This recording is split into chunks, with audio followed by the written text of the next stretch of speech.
You're listening to Sheffield Live 93.2 FM, and this is Communities Live with Susie Casson and with me, Andrew Tildesley. And joining us in the studio is Chris Rodgers, sometimes known as Chris Sheffield Writer. Yes, until Facebook finds out, that's right. Shh, don't tell him. So, yes, you are the man behind Scribble. I am. Can you tell us what Scribble is and how it came about? Right, well, Scribble is a open mic spoken word event that started about 3 years ago at the Harlan Cafe and has moved from place to place. Most recently we were at the Shakespeare on the last Friday of every month, and basically it was sort of 2 hours, or once we did 4 hours, and that was a bit of a marathon. 2 hours where people turned up. Most people tell me in advance they want to perform, but some people just turn up on the night and perform, and they can read short stories, they can read poems, they can read monologues, they can do little comedy sketches if they want, they could even play acoustic music if they want. It's just a creative space, a place for people to share their creative output in front of people who are like-minded and enjoy listening and enjoy, they enjoy writing themselves, but they enjoy listening to other performers. Yeah, fantastic. Mm-hmm. And so what inspired you to start Scribble? I started Scribble a few years ago when I was doing a writing course. I was doing a sort of once-a-week writing course with a lady called Susan Elliott-Wright, who's a local writer. And basically I was getting some really good feedback from the group sessions. We'd have to do an exercise and we'd have to share what we'd written within a 10-15 minute period. And the feedback was really good, and the course was coming to an end. And I thought, well, actually this might work on a bigger scale with people that I don't see every week, people who are different every week. And at Scribble we do have regulars, but we have people who turn up one week and not the next. And I thought this would be a great opportunity and a sort of an impetus to do some writing if I set up this group where we meet once a month. We read what we've written.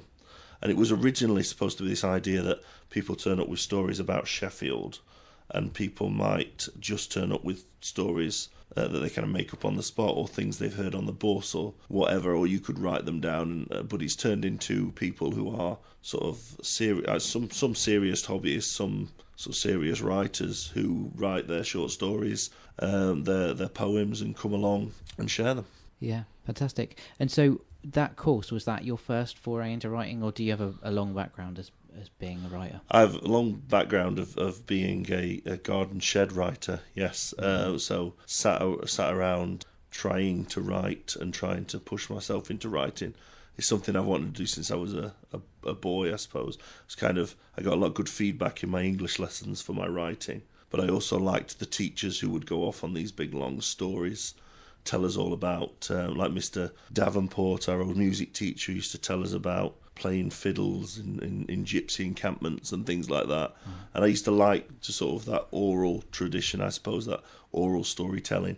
So I'd always wanted to be a writer, or at least a storyteller.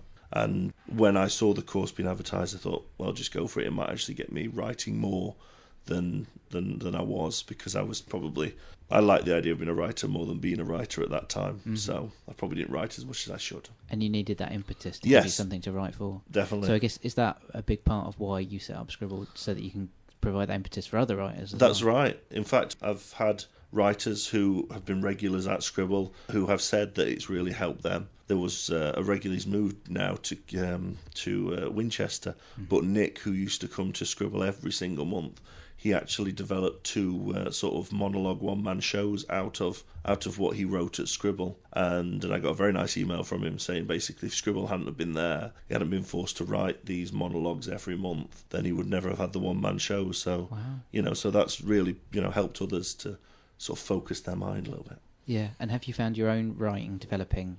Maybe not so much. I haven't got a one-man show or anything, but I have got a novel that I'm working on, and my wife says I don't work on it enough. I was about to say, who hasn't? Yes, yeah, that's right. And everybody I say I've got a novel that I'm working on, they say the same thing as you. Everybody does have one. And yes, I think, to be honest, though, a lot of the stuff I've written for Scribble, I've really enjoyed the process of writing it. And it's been strange, it's gone down very well. Yeah, I've never considered entering it into competitions or sending it off for publishing. So to a certain extent, I actually like the fact that I wrote those pieces to be shared and enjoyed by the people at the time, rather than for some sort of faceless judge somewhere to go off and be assessed and analysed. And I think I've got a much better feeling about a lot of my writing than if I hadn't been doing Scribble at all. Yeah, fantastic. So the next Scribble is this coming Saturday. Can you tell us a bit more about the details of that? Well, this one's slightly different. I like them to be always slightly different from the last one. This one's not at the Shakespeare's, it's at the Closed Shop on Common Side, where they have a beer festival. Mm-hmm. So they have a beer festival from Thursday till Sunday. And on the Saturday, Scribble will be in the beer garden, if it's nice. If not, we'll be inside somewhere. And we're going to have performers, some from as far away as Hull, are coming all the way to perform short stories and poetry. Everybody's going to get about 5-10 minutes, probably about 10-minute slots. And for about 2 hours, between 1 and 3, we're going to just sort of fill the beer garden or the pub with spoken word awesomeness, as I suppose we can say. Fantastic. Share these ideas. And early enough in the day that people are sober enough to follow what you're saying. Exactly, yeah, exactly. And yeah, so I mean, it's going to be great to be there at the beer festival. And as you say, it's quite early in the day as well, so it's not going to be a rowdy event, I wouldn't imagine. The Closed Shop's not like that anyway, so I just think it'd be a really nice, laid-back atmosphere. And you're saying that normally at Scribble, some people will just turn up on the day that you're not expecting. Are you still open for people just turning up to read? Yeah. And so if they want to do that, what should they do? Well, obviously, if they want to read, they can find me on Twitter or Facebook. It's at Sheffield Write, WRITE, rather than writer. So it's at Sheffield Write on Twitter, or sort of / Sheffield Write on Facebook. And then they could just send me a message on those and say they want to perform. But if not, they could turn up to the event, preferably a little bit early, about 12:30, find me and tell me that they want to perform. And we'll try and squeeze them in somewhere. And you're also branching out as well. So not just playing at a beer festival, you are launching a new beer, is that right? That's right, yes, that's right. The Pale Scribbler, which is... lovely name. Thank you very much, thank you. We had lots of discussions about whether it should be Scribble or Pale Scribbler, and we've gone for Pale Scribbler. It's in collaboration with Blue Bee Brewery, which is a local brewer on Hoyland Industrial Estate. And the idea came about because I was speaking with Andy Stevens, the landlord of the Closed Shop, and we sort of talking about having Scribble at the actual beer festival. And he said, well, on occasion we do special beers with Blue Bee to sort of celebrate certain events. So that's what we did. We got in touch with Josh Jepson at Blue Bee, and I went down for a brew day, and we, I cleared out the mash tun, and I added all the hops, and yes, I got in the way generally. But yeah, at the end of it, we had a beer, which is now in casks. It's being sent to pubs all over Sheffield. It's going to be at the Closed Shop, the Punch Bowl, the 3 Tons, the Rutland, just around the corner from here. It's going to be at the Beer House, I think, the Harlequin. It's also being sent as far away as Birmingham and Shropshire.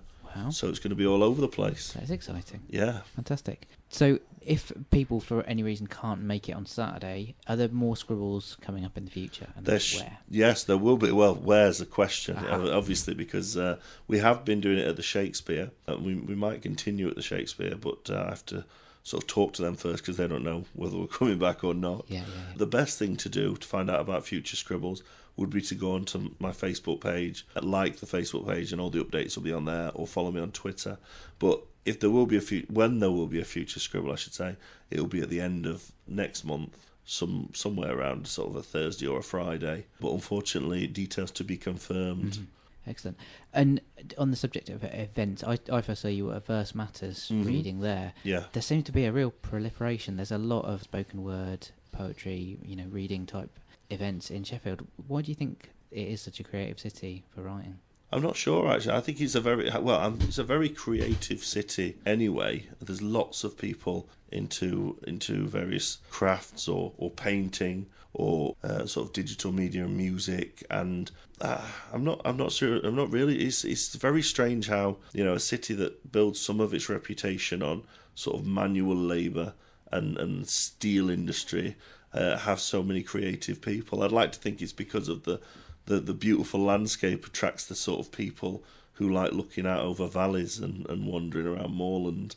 But I think ultimately it's just because everybody is so nice. It's so easy to get into these kind of things as well. When I started Scribble about 3 years ago, there were other spoken word nights, but there's far more now. And one thing that shines through is whenever you stand up to share your material with other people, everybody's really supportive, everybody's really friendly, everybody really enjoys it. I always get far more friends on Facebook afterwards, and everybody always says nice things. And whereas I think in some other places, people are perhaps more critical, more competitive, I think in Sheffield, so many more people are more supportive of one another, that when you have that supportive environment, more people feel like, I can give that a go. Yeah. And I think that's what really helps it spread. Fantastic. Go Sheffield. Yeah, go Sheffield. So, Scribble is coming up this Saturday. Let's go over those details again for anybody that's missed it. Okay, so Scribble will be on Saturday, the 28th of May, between 1 and 3 p.m. at the Clothes Shop on Common Side. Fantastic. And if people want to stay in touch or learn more of future gigs? Yeah, if they want to find out about Scribble in future and where it will be next month, then they should find me on Twitter at Sheffield Right, or on Facebook, which is /Sheffield Right. Fantastic. Well, thanks for coming in, Chris. No